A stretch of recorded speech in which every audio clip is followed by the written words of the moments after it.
Yeah, we're coming off an off week, so practice was real good.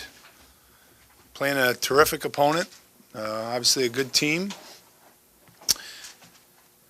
young team, but very talented, very skilled. Obviously, a defending national championship team. A couple weeks ago, people were talking about that they were winless, and I don't know what the game count was, 6 games.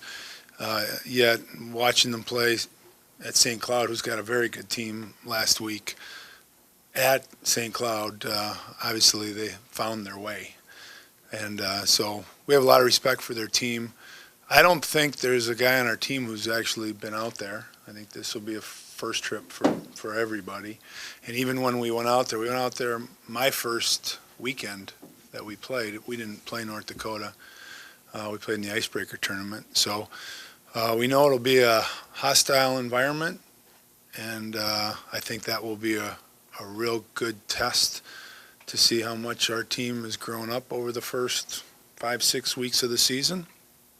And we'll play against a very good team that we have a lot of respect for. So,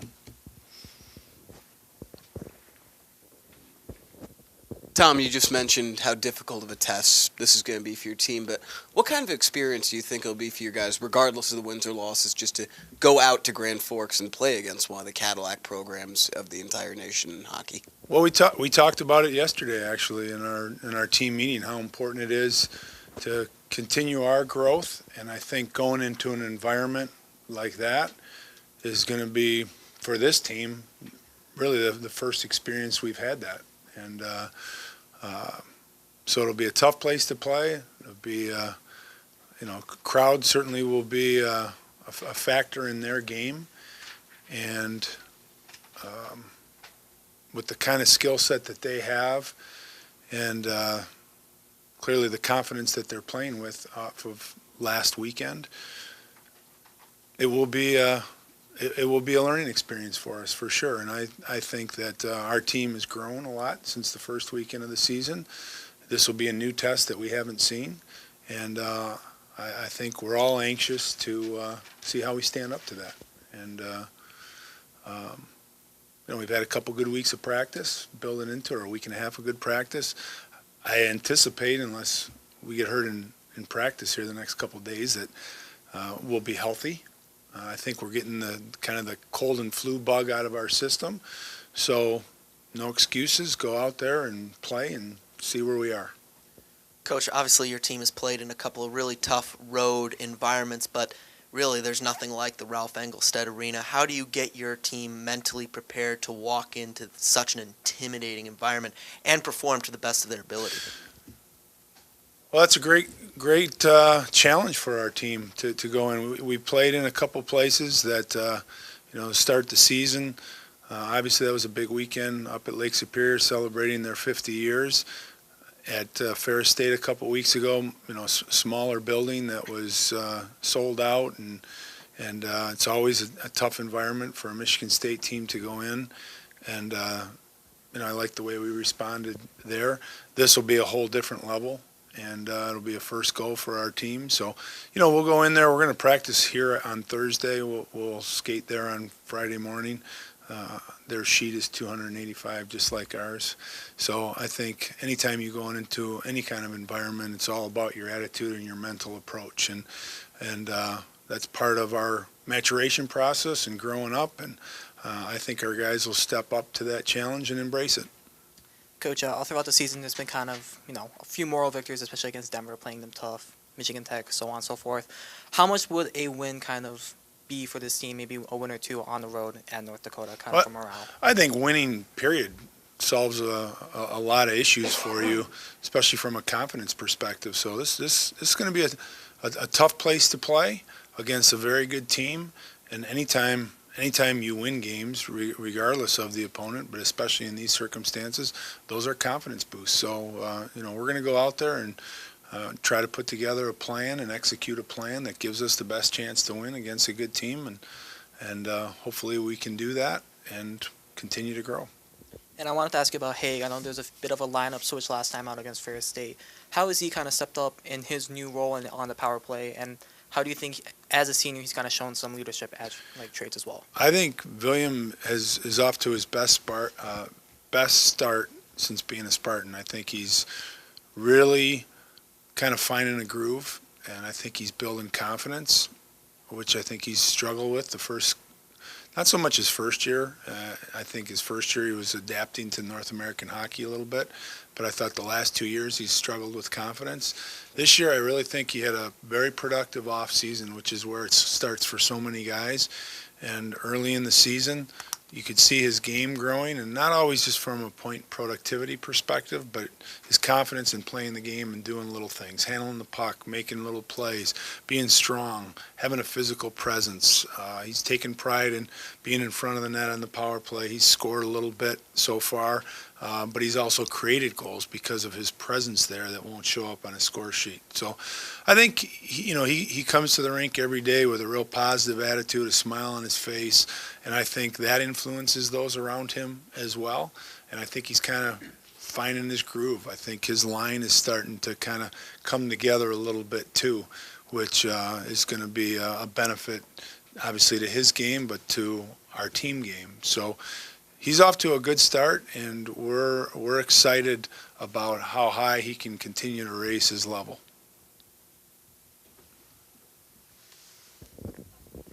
It looks like they are very stingy defensively, like one of the best in the nation.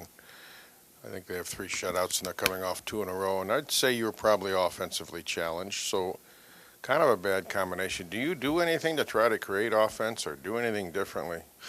Yeah, we're constantly looking at some things to do, but I think a big part of it is just continuing to gain experience and creating more of a shooter's mindset. I think we pass up too many shots. We look for the perfect play oftentimes. And oftentimes in today's game, goals are being scored off of scrambles or second or third shots that are rebounds. And I think we have to get better at that. And it starts from your mental approach, right? From when you're entering the scoring areas to think about shots and releasing the puck quicker. So they are a good team defensively. They're positionally very sound. They've got a good defensive core. Their goaltending's solid, so they are hard to score against. So you've got to try to create more opportunities. And I don't think it's just an us against North Dakota type thing. I think that's a challenge that we have with ourselves to develop more of that offensive shooter's mentality. Why do you think why do they pass up so many shots? Well, I think there are certain guys that are pass-first type guys, and I think there's other guys that are shoot-first type of guys. And so oftentimes the pass-first guys are guys who have more puck possession, and there's other guys who it's just kind of hardwired in them. They're looking for another play. Sometimes it's considered unselfish to make that extra play, but I think in today's game, understanding that a shot often results in either a repossession of the puck or another potential shot or a goal oftentimes. Like there's only one bad thing or 2 bad things that can happen out of all 5 or 6 options. That's they get the puck or the goalie freezes it.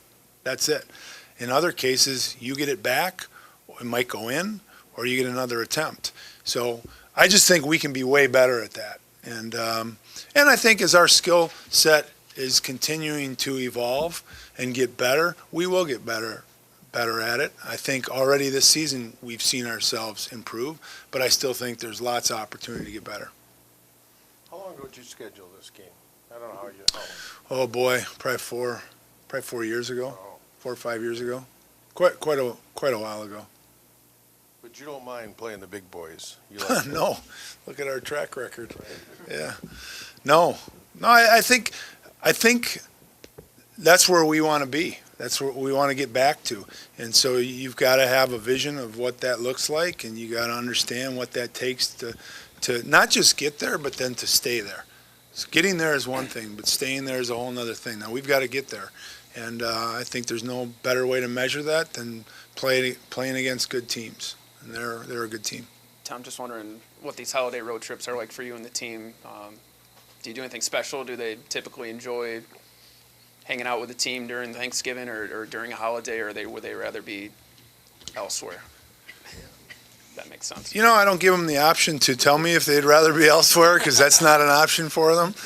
But we have a good group that likes being around each other, and so we're on Thursday. We'll come here. We'll practice in the morning. We'll fly out together. We're going to have a meal after practice.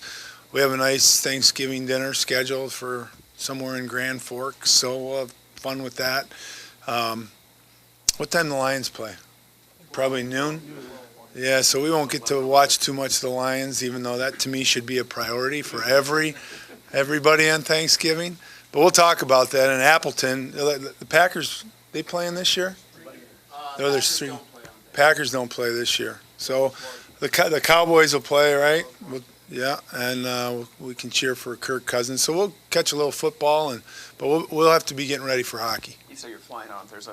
We are. Just looking here, it says you guys haven't played there since 1980. So you just missed that then, right? As a player. I've never played there. I've never coached there. I've never played there. No. But this game in '84, do you happen to recall anything? It looks like an overtime game. You guys played them. Consolation. Do you happen? Yeah, I remember that. Did you score in that game? No, I don't think I did. No, I don't think I did. We didn't get a good result. That was the Frozen Four, and we were in Lake Placid, and it was us who was in there, Bowling Green, Duluth, and North Dakota, and so we lost to Bowling Green, I think in overtime, didn't we? Yep. In the semifinal, and then we lost to these guys. I didn't remember that it was in overtime, but that's the last time I recall. You remember the brawl Playing after them. that game? At the end, that game ended with the brawl. Did it? Yeah. We were sore losers. You were. Yeah. No, I don't remember that actually. By the way, you clearly had a shooter's first mentality, didn't you, when you played? Did I? Yeah, I did. I did as a player. Yeah. But I don't think that's uncommon for a lot. You think about the old European teams back the way the game used to be played. They always held on that puck, that extra pass, or looked for that extra pass. And I think there's still lots of players who do that. There are some players who they get into that scoring area and they're looking to shoot pucks. And then there's other guys that shooting is kind of their second option or plan B. And I look at that in basketball. We were just talking about our basketball team. You know, all of us experts sitting around the dinner table, our players and myself yesterday, watching the game and so on. And we were talking about Tum Tum, you know, as a point guard. And I'd say he's more of a ball distributor than he is a shooter, right? And that's probably a good example of a lot of our mentality when we're going into that area. And I often try to use basketball as a point of reference, although a lot of guys aren't necessarily basketball connoisseurs. But, you know, when you're a point guard in particular, or a guard, and you're driving, if you leave your feet as you're driving to the basket and you're just looking to pass, then shooting's a secondary option and probably not a great shot. You got to be leaving, going up to shoot the ball, and then pass second, if that's available. To me, that's the same thing you need to develop in that scoring areas. You don't have a lot of time, and we're trying to emphasize to guys, especially in practice, you'll see occasions where a guy has a chance to shoot, and he waits that split second and it gets blocked or it gets tipped or whatever. I really believe that it's sometimes a sign of a young team, because as a player coming down, if I was a young guy and I'm playing with two older guys, or I'm doing a drill with two older guys, oftentimes I think I should give the puck up to them rather than take the shot. And I want the guys to develop the mentality that, no, you got to make the right play all the time. Oh, yeah. We talk about it to nauseam, you know. And we'll get better at it. I think we've already gotten better at it, but we've got a long way to go. Especially once you start scoring and you get rewarded for it, then it's easier to point out. But I'll give a simple example. Excuse me. We had a video session on Wednesday of our game on Saturday at Ferris State, and if you saw any of the highlights, the first goal that Sammy Saliba scored came from a pretty innocent shot from the point by Lambden. He kind of came out to the point, the guy challenged him, he wristed it to the net, there was traffic in front, there's a rebound, and we scored. A lot of goals are scored that way every night in the NHL, every weekend in college hockey. I think we can get better at taking advantage of that. Tom, when you looked at the video of last year's Michigan State North Dakota game, what did you learn about the way they played?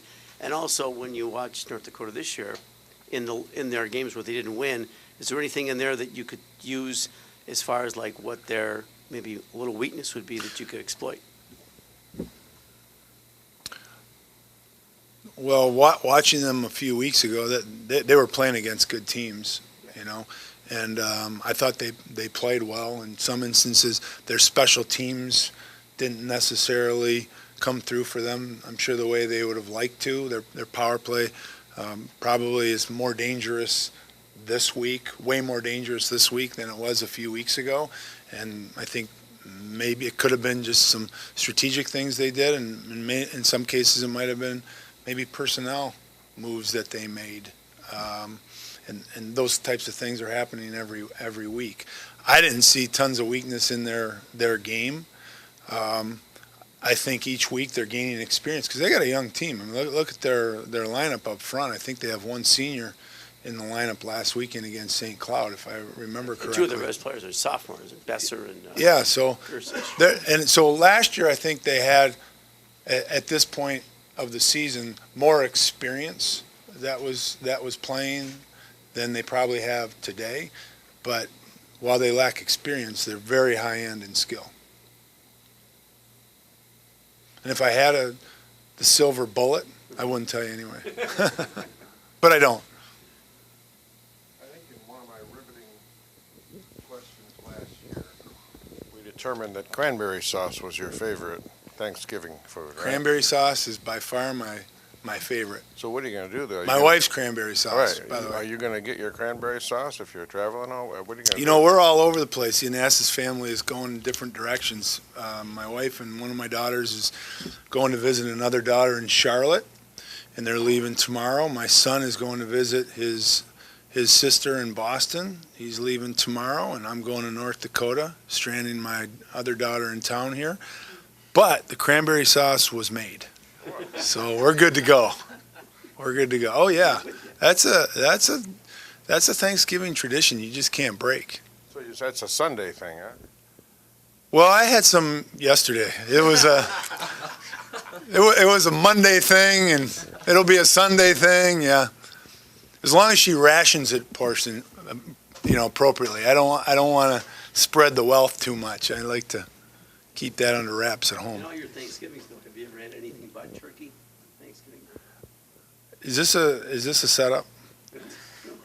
My oldest daughter, who is a vegan, hosted our family for a vegan Thanksgiving last year. And it was the first time in memory that I didn't have turkey. Yeah. So we dumped her this year, and we're going to North Dakota. Actually, she did an awesome job. She made a lot of really good stuff that I was surprised at. But I think my son ended up going out and getting some chicken legs. So that was the closest we got to a bird anyway. Yeah, so a vegan Thanksgiving. How about that? Any of the team get a No surprise she's home alone this year. any of the team get a scoop of that Anastos cranberry sauce? Are you hoarding that all? No, that's not something that I take out of the house willingly. Yeah, no. Somebody would have to come to my house and kind of break into the private stash on that. People have their wine cellars and protect. To me, because it's only made once a year. It's. Like the only thing I don't eat. Oh, you'd eat this, Fred. Oh yeah, you would. You would. I might even sneak you a little. You have to come over because I'm not going to break the tradition. Second favorite Thanksgiving dish, Tom, just so we can get a new soundbite from last year. Second favorite? Gosh.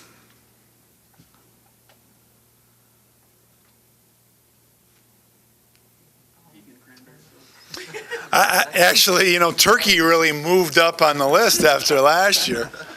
I don't know that there's a close second. That we haven't had anything that's. Ever had scalloped corn? No, never had scalloped corn. Really? That's living, huh? All right, I'll tell you what. You bring me a little cup of scalloped corn, and I'll sneak you a small spoonful, just a small spoon, because I don't want you wasting it.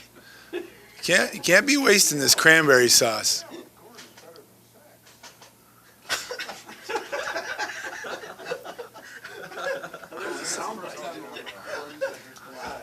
There's the soundbite. Pull the plug. All right, we have successfully again entered the gutter. That was all on radio.